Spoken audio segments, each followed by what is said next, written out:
జగనన్న కాలనీలు కాస్త ప్రధానమంత్రి ఆవాస్ యోజన ఎన్టీఆర్ నగర్లుగా మారినాయి.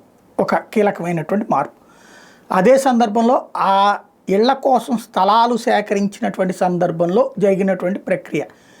అప్పుడు మామూలుగా ఏంటి, భూసేకరణ చట్టం ప్రకారం ఒక ఎకరం 20 లక్షలు ఉందంటే 60 లక్షల రూపాయలు పరిహారం కింద చెల్లించాలి.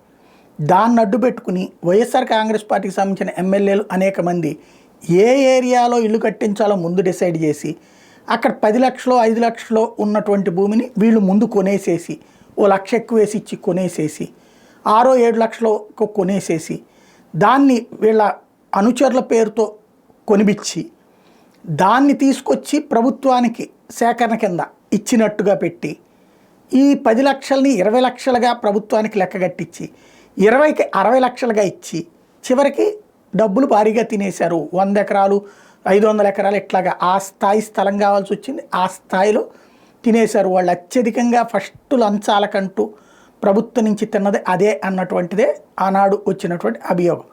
ఎందుకంటే ఈ కింద ఇసుక దగ్గర తిననివ్వలేదు, మద్యం దగ్గర నుంచి తిననివ్వలేదు, అట్లాగే ఈ సచివాలయాల వచ్చేయడం, వాలంటీర్లు రావడం వల్ల ఇతరట్లా తినడానికి రావట్లేదు. కాబట్టి ఇదే ప్రధానంగా వాళ్ళు తిన్నది అన్నటువంటిది. ఇప్పుడు దాని మీద వేసిన విజిలెన్స్ ఎంక్వైరీకి సంబంధించి అడుగుతుంటే రెవెన్యూ వాళ్ళు ఆ భూములు ఎవరు అసలు ఇస్తారు, ప్రపోజలు రెవెన్యూ వాళ్ళే ఇస్తారు.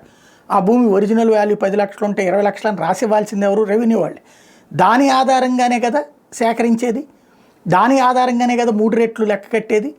ఇప్పుడు ఆ డాక్యుమెంట్లు కనుక వీళ్ళకిస్తే ఇప్పుడు ఎంక్వైరీ చేసేటటువంటి విజిలెన్స్కి అందులో ఆ రేట్ లేదు అని కనుక వాళ్ళు ఇస్తే అప్పుడు ఫస్ట్ బలయ్యేది ఎవరు, స్థానిక అధికారులు. కాబట్టి వాళ్ళు ఏం చేస్తున్నారు, ఈ ఫైల్స్ ఇవ్వకుండా జాగారం చేస్తున్నారు, ఏది ఇబ్బంది పెడతా ఉన్నారు. జాగారం అంటే మళ్ళీ తప్పు, అది ఆధ్యాత్మికమైనటువంటి. ఫైల్స్ ఇవ్వకుండా ఆలస్యం చేస్తున్నారు. ఈ ఆలస్యం చేస్తున్నటువంటి వేళ కావాలని చెప్పి ఆపే ప్రయత్నం చేస్తున్నటువంటి వేళ దాన్ని అడ్డుకునేటటువంటి ప్రయత్నం ప్రభుత్వం చేస్తుంది. తక్షణం అవన్నీ ఇవ్వమని చెప్పేసి ఆదేశాలు ఇచ్చింది.